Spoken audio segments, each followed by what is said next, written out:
Hi everyone, welcome to the Leaders in Supply Chain podcast. My name is Fei Yu. I'm the Managing Director Europe at Alka Global. Today, we have the pleasure to welcome Marika Lindstrom. Marika is the Head of Indirect Materials and Services Procurement at Philip Morris currently. She has 25 years of procurement and supply chain experience in consumer electronics and FMCGs with companies such as Unilever and Nokia. She's very passionate about sustainability and driving procurement integration with business to deliver growth, value, and innovation. Marika, great to have you here with us. Hi, Faye. Thank you for having me. Very excited to be here. We've known each other for a long time. I still remember in 2009, when I gave you a call, you were still at AMD in US, and I got this one of the biggest spend at Unilever, the role. And after that, you became the VP indirect Unilever, and were leading one of the largest spend in the world. So it's been a long time. Please share with us your career story. What led you to your current position as a senior procurement and supply chain executive? Thanks, Faith. You know, my career started with Nokia, like many others in Finland. I'm originally from Finland, so I graduated from University of Technology and joined Nokia. I was offered two roles, one in product marketing and one in procurement. I chose procurement, but for the life of me, I cannot remember why. So it doesn't make a very good story, but I guess my career journey started there with that very fundamental decision. So I worked my way through multiple roles in direct and indirect procurement with Nokia. I did a little bit of logistics, product marketing as well, and understood that marketing is not really for me. So I continued my career in procurement. Then I joined AMD. And after that, I got my big break, I guess, with the role that you described earlier with Unilever in indirect procurement. After that, I did a few other procurement roles in markets, in packaging, and then I had a supply chain in the Philippines, and then back to sustainability and packaging with Unilever. Then after 12 years with the company, after all these different roles, I decided it's time for something else. I relocated back to Europe and joined Philip Morris in my current role here in Switzerland. Yeah, a lot of colors, many continents, many different roles. It's never boring. That's true. That's true. It's been a very exciting journey for me and my family as well, of course. I had a chance to speak with some people who work with you and who are still working with you. Are you ready to hear what they say about you? Of course. So Marika always asks genuinely, how can I help you? So that strikes me. People said that you asked it and really to help. And Marika shares her own experience, how she went through tough times. She shows vulnerability in a very authentic way.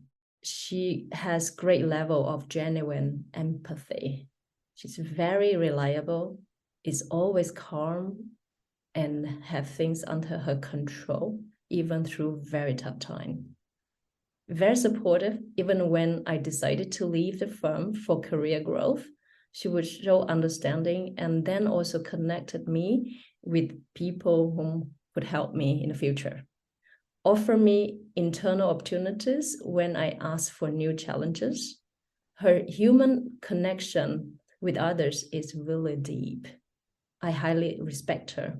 I want to be like her. She's gracious. She's inspiring. I can continue the many, many words people say about you. It's really moving. I would actually love to work for you. If I were in procurement or supply chain. I have a question. How do you manage to remain on the authentic and human side as a leader and still win the battles in big corporations? I guess you need to balance the fight, business focus, the rigor, the tenacity with the empathy and good communication. So to me, it's important to treat others the same way that I would want to be treated. Be clear, explain the reasons behind actions that need to happen, have a clear vision. Where do we want to go within the next 3 to 5 years? What are the key actions that we need to take each year to achieve our roadmap? And how do we connect with the business in a meaningful way so that we can bring the results that are relevant from our function to the business goals? But at the same time, you need to treat people with integrity, understand their concerns, listen to them, see where they're coming from, and help them on their journey. And it's important, especially for the junior members of the team, to show sponsorship, mentorship, and it's delightful actually to see people grow. It takes time and effort, right? How do you balance it out? Managing people, supporting them, and then still get the KPI achieved.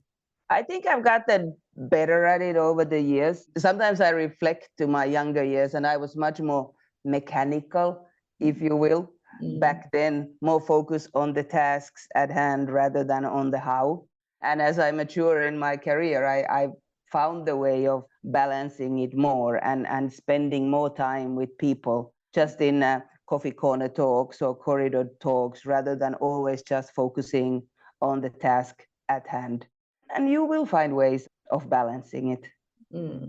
You've been to different cultures, including different countries in Asia, and now back to Europe, you in the US, and then also managing suppliers, I don't know, maybe really in every corner of the world.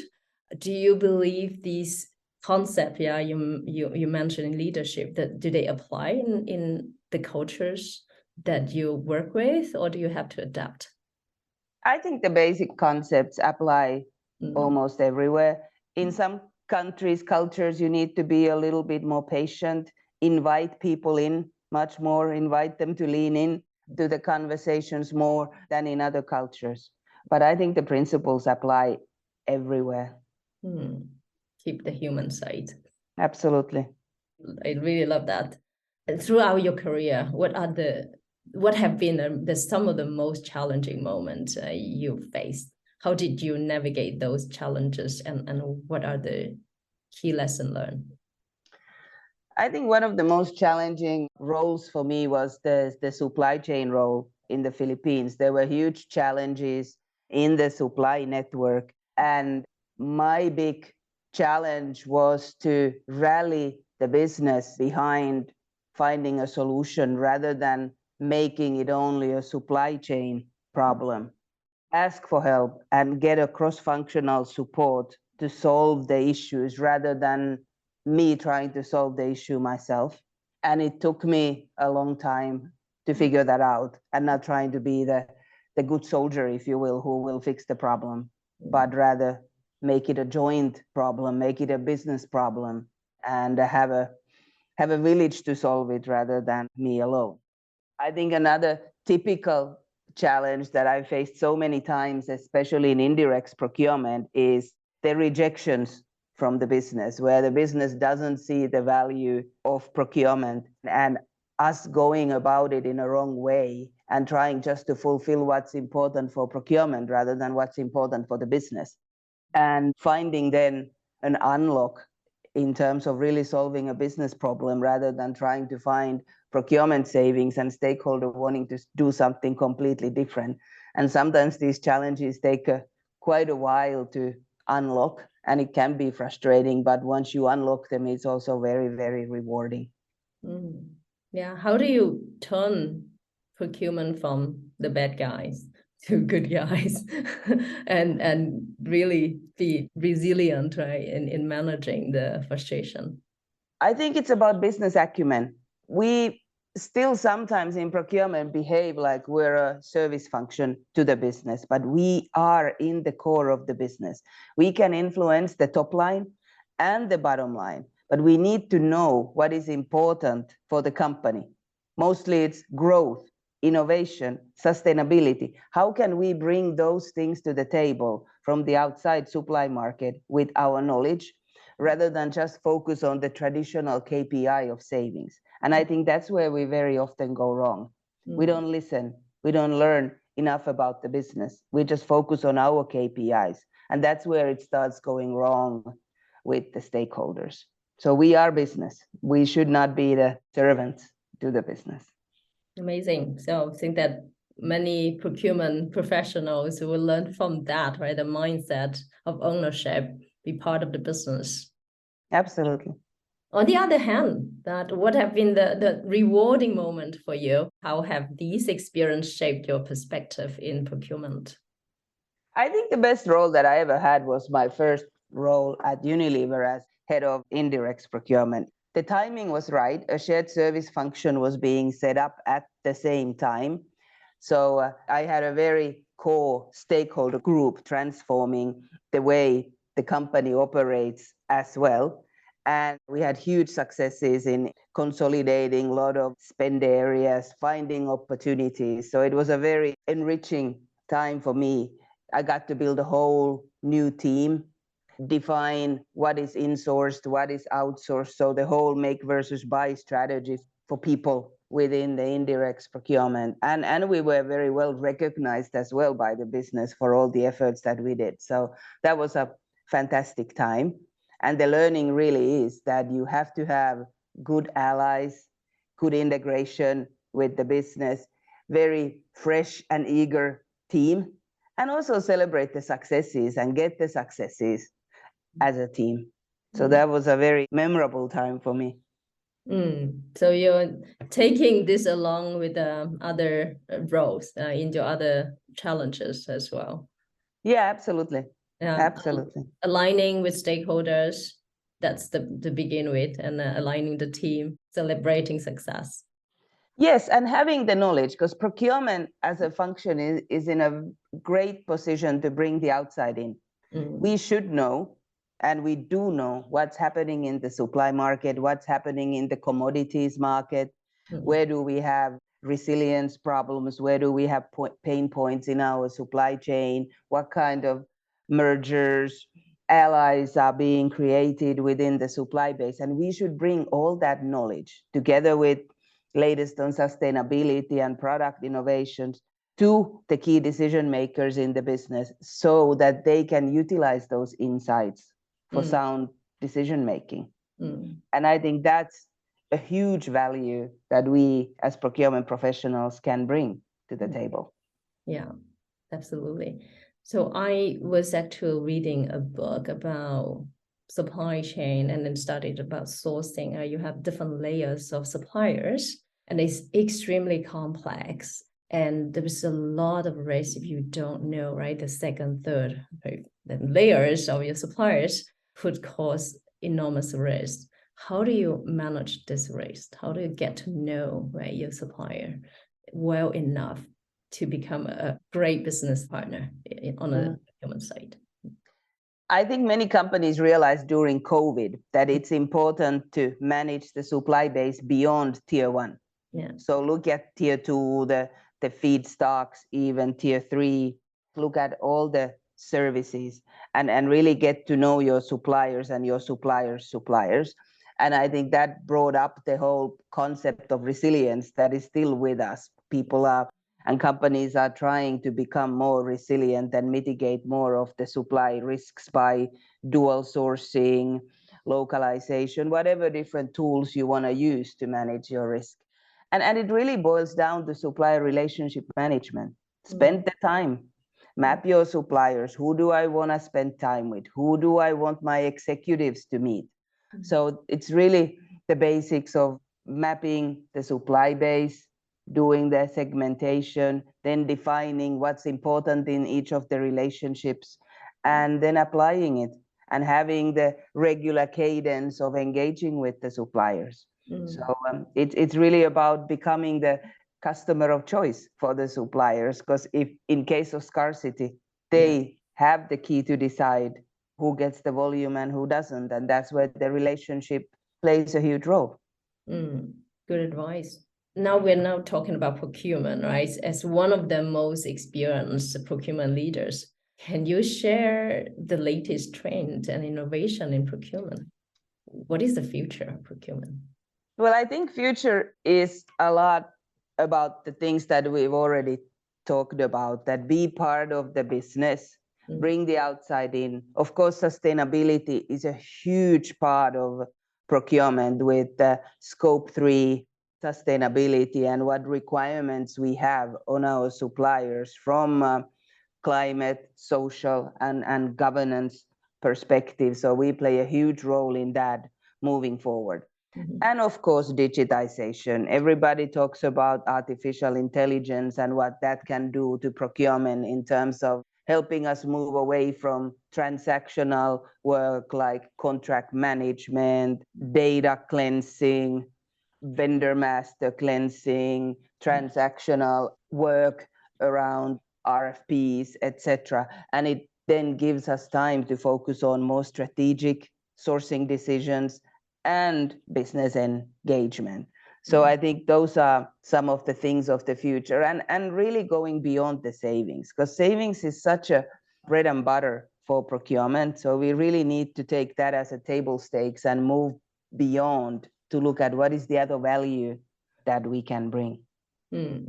Now we are talking about AI, you mentioned. Yeah. So that ChatGPT, I use it every day, but I'm not too happy with that, right? Because ChatGPT could be very machine. It's a hot topic, right? So, and then we're also talking about a lot of supply chain procurement tech companies, right? They're offering a lot of services. In your opinion, what are the emerging trends of technology that will impact the future of procurement? How can young professionals prepare themselves to adapt to these AI change in procurement? Well, I think AI will help us in, at least in the beginning, in a couple of very basic areas that are pain points to procurement, like contract management. How do you clean up your contract management systems to be able to find what you're looking for and really manage your contracts? Same as quality of spend data, quality of vendor master, cleaning those up, finding the obvious errors, turning some analytics into insights. So a lot of this data will be at the fingertips of the future leaders so that they don't have to spend a lot of time with mundane tasks of finding the analytics and turning the analytics into something meaningful for the business, but they can really focus on understanding what's happening in the supply market, what's happening in the business, and how to connect the dots. I think another technology trend now is, of course, sustainability.